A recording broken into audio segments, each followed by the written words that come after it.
All right, so I'm here wanting to get a new bike, and this is the bike that I'm looking at. I just stopped here for a quick second, so I'm not just talking and recording in front of the seller, but I'll be back in super quick. Bike was dropped on this side on the rocks on his backyard, so it sucks, but I can fix that. I mean, there's no damage to the tank. It's a little bit on the fairing, I'm sorry, in the back. But that should be doable and fixable. For the most part, pretty good. I just need to, give it a little bit of a touch.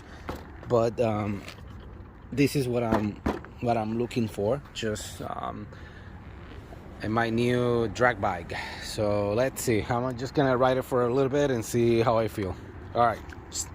All right, it's windy and I apologize. This is bike number 2 and I think this is going to be becoming my drag bike. So I'm just waiting for the owner to swing by and give me a quick rundown. And I already checked it because he's not here, but he was okay with me taking a look at the bike.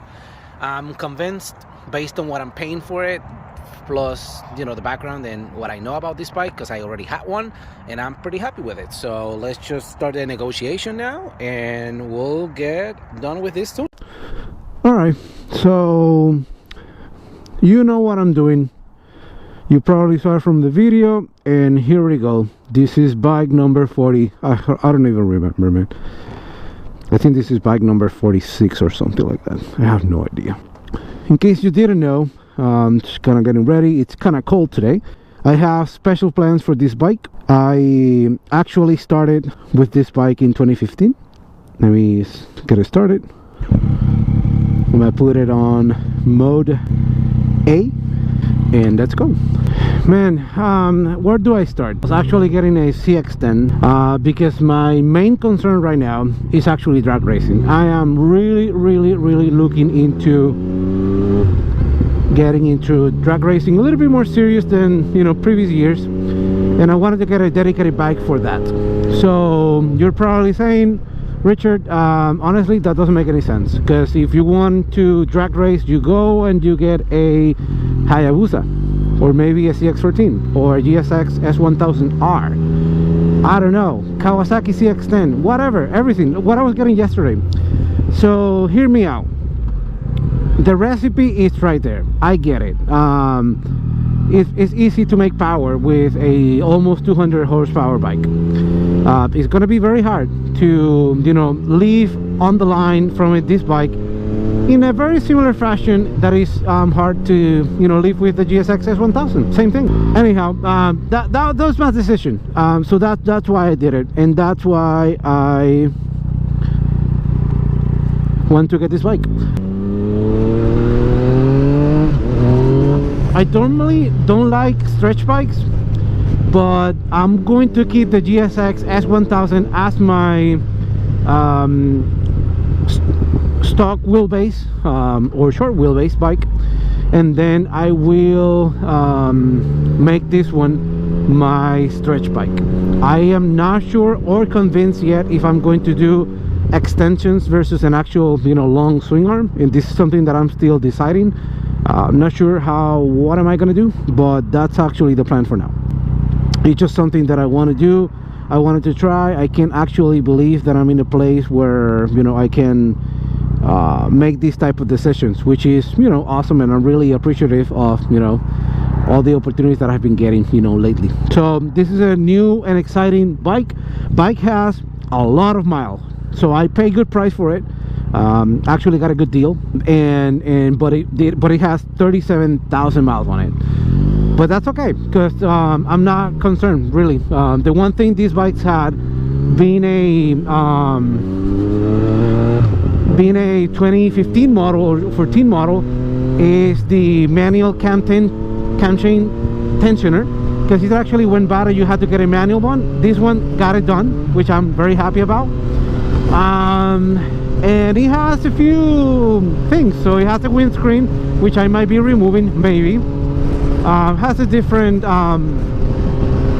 handlebar, but I'm going to be replacing that as well. It has a full Akrapovic exhaust, which is awesome. It sounds amazing. And the biggest thing and most important thing about this bike is the fact that I have a 3-cylinder engine. So by today's standards, this bike is not super powerful. It only has 110 horsepower, if I'm not mistaken, but what it lacks in horsepower, it has in torque. If I'm not mistaken, it's close to 80 pounds of torque. So if you think about it, the GSX S1000, I think it has 65 or maybe less. So for a bike that has 150 horsepower. So of course, a lot of people will argue that torque is what's gonna get you going.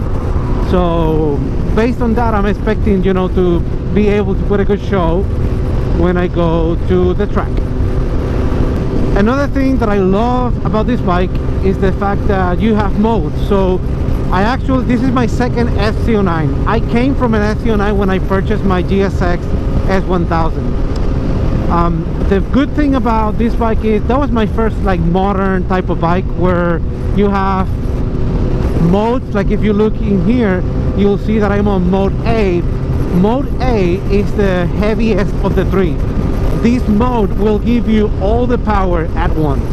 If you put yourself in a different mode, for example, if you change it to like mode B is what you will be using for a very tame, maybe when rains, when the pavement is wet, because it actually cuts down the power. And then you have standard, which to a lot of people it's probably the place to be. But then if you want to do a little bit of like hooligan and you want to do wheelies or whatever, then A is your mode. So yeah, another thing that I did to mine SC09, when I was into it, I remember and I believe this guy still actually reflashing bikes, but I'm talking about V-Cycle Nut. So he reflashed my bike back in the day. This is back in 2015 when I got it. I reflashed the bike, and I also got the quick shifter, which I'm intending to do here as well. And I'm also looking into potentially now get the Woodcraft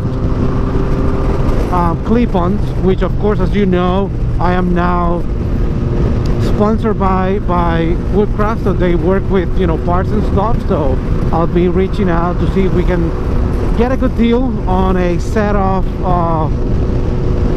clip-ons for the bike. So that'll be amazing. It will change the characteristics and I can, you know, go really low on the bike. So they also removed the actual mirrors, which if I remember correctly, they were horrible when I bought them. And then they replaced them with these like lane splitters, which lane splitters are awesome because you can fold like this. It's a great feature.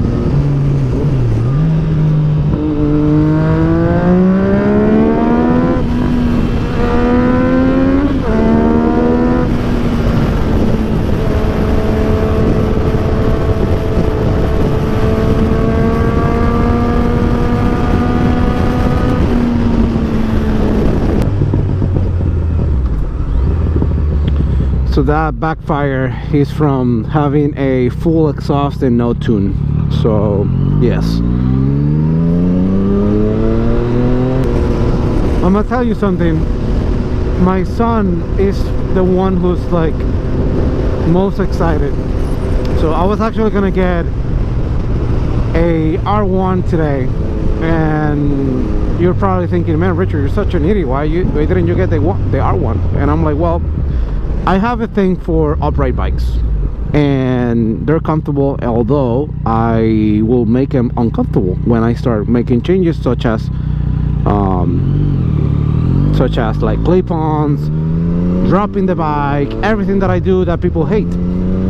It's okay.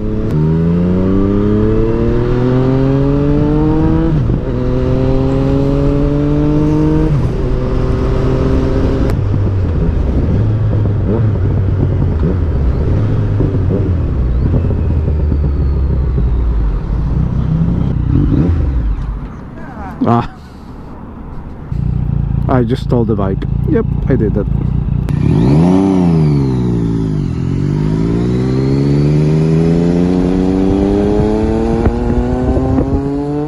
Look at it right now. because it's not gonna look like this pretty soon. It's gonna be very different, very, very different. So anyway, I appreciate you for staying with me, watching my videos, and I'll be, you know, bringing you a lot of content pretty soon. So enjoy and have an awesome day.